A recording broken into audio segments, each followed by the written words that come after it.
You know, we always talk about how a single piece of tech can change the world, right? We think about smartphones or the internet or maybe even jet engines. But what if I told you that one of the biggest technological shifts, one that completely rewrote the rules of combat, wasn't a computer, but a rifle? We're going to go back to World War II, and we're going to look at how one man's design, put into the hands of millions of ordinary soldiers, changed everything. This is the story of the M1 Garand. But to really get a feel for its impact, we can't start in a lab or a factory. No, we have to start on the front lines. So picture this with me. It's January 22nd, 1945. The air is thick, it's pitch black, just before dawn, and you're on this miserable little patch of mud in Burma called Hill 170. Lieutenant Colonel Simon Trevor, a British commando, is just staring into the jungle, clutching his rifle.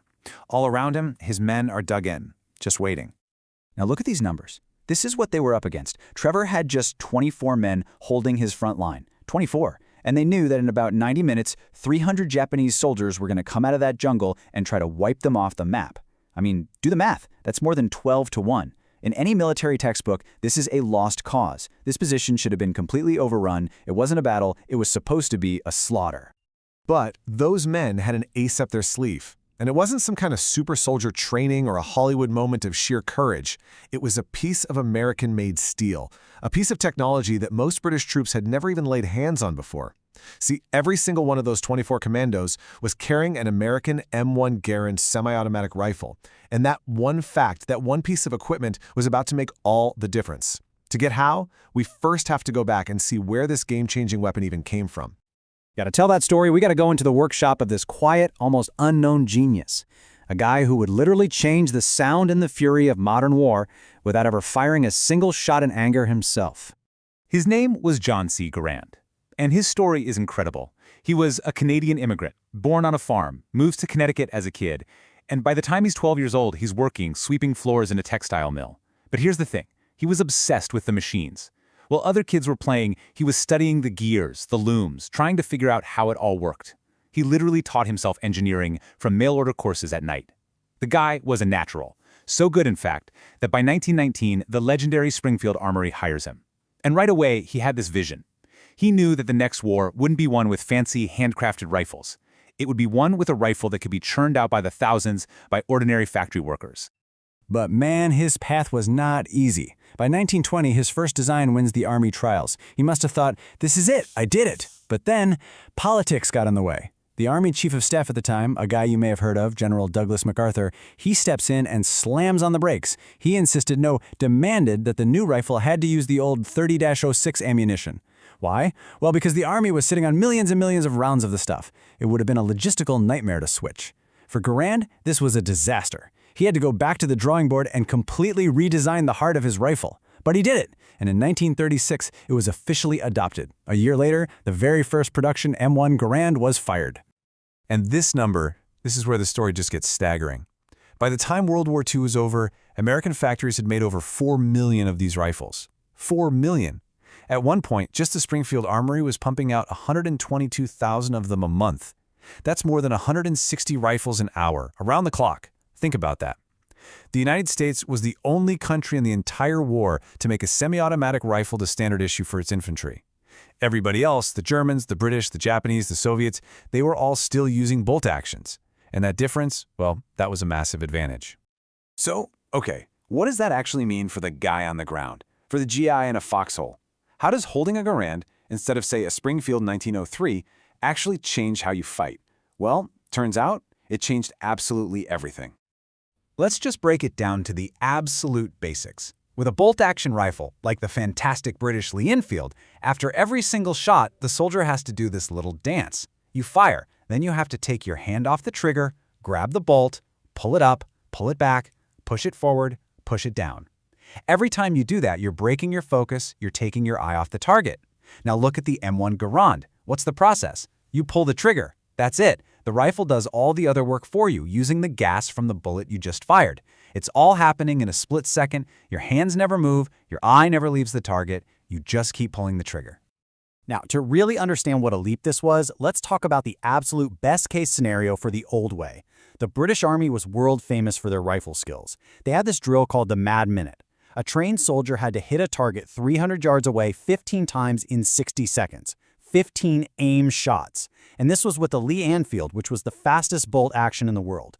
15 rounds a minute was the gold standard for a highly trained expert. Now compare that to an average American GI, fresh out of boot camp with an M1 Garand.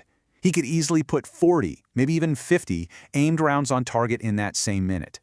And this is the crucial part. It wasn't because the American was a better shot. It's because the machine was doing most of the work. The technology didn't just level the playing field, it tilted it so far it was almost vertical. And the battlefield math here is it's brutal. It would take 3 of those expert British soldiers firing their absolute fastest to put about 45 rounds downrange in a minute. One single American GI with a Garand could put up 40 rounds all by himself. Think about that from a squad leader's perspective. An enemy squad of 10 men now has the firepower of what used to be a 30-man platoon. The M1 Garand wasn't just a better rifle. It was what military folks call a force multiplier. It made one soldier fight like 3. You don't have to take my word for it. Listen to this. General George S. Patton, a guy who was famously tough, critical, and almost impossible to impress, he wrote this in 1945, the greatest battle implement ever devised. Patton understood. He knew that this rifle was the key to his aggressive, fast-moving style of warfare.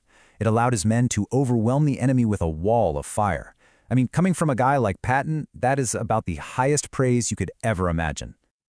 And the story doesn't just stop when WWII ends. Not at all.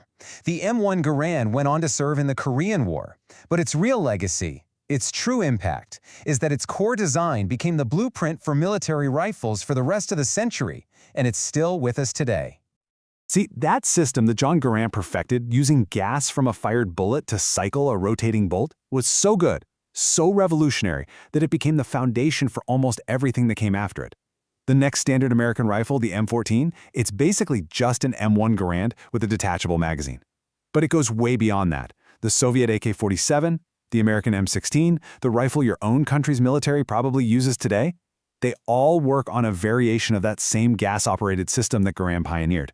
He didn't just build a great rifle, he literally designed the future of rifles. When you really step back and look at the big picture, this whole story, Garand versus Lee-Enfield, it's really a story about 2 totally different ways of thinking about war. On one hand, you have the British approach. They had a smaller professional army, so they focused on training. Their philosophy was, let's perfect the soldier. Let's use discipline to squeeze every last bit of performance out of the tools we have. But the American approach was different. The philosophy was, let's build better tools to make our average soldier more effective. It was all about letting the machine do the heavy lifting. And if you want to know which philosophy won out, just go back to Hill 170. Those commandos with their M1 Garands just shredded the enemy attacks. Wave after wave was cut down by a storm of fire they had never seen before. That one battle proved a really hard lesson of modern war. A soldier with good enough training, but a superior weapon, will almost always beat an expert soldier with an inferior one. In the cold, hard calculus of the battlefield, technology had just trumped training. And that brings us right here, to the final, critical question that this whole story raises. Because this isn't just about a piece of history. This is a case study and a debate that is happening right now, in military planning rooms, in corporate boardrooms, in Silicon Valley. When it all comes down to it, what really matters more? The incredible skill of the person, or the incredible power of the tool in their hands? It's something to think about, isn't it? Because as those 24 men on a lonely hill in Burma discovered, getting the answer right can literally be the difference between life and death.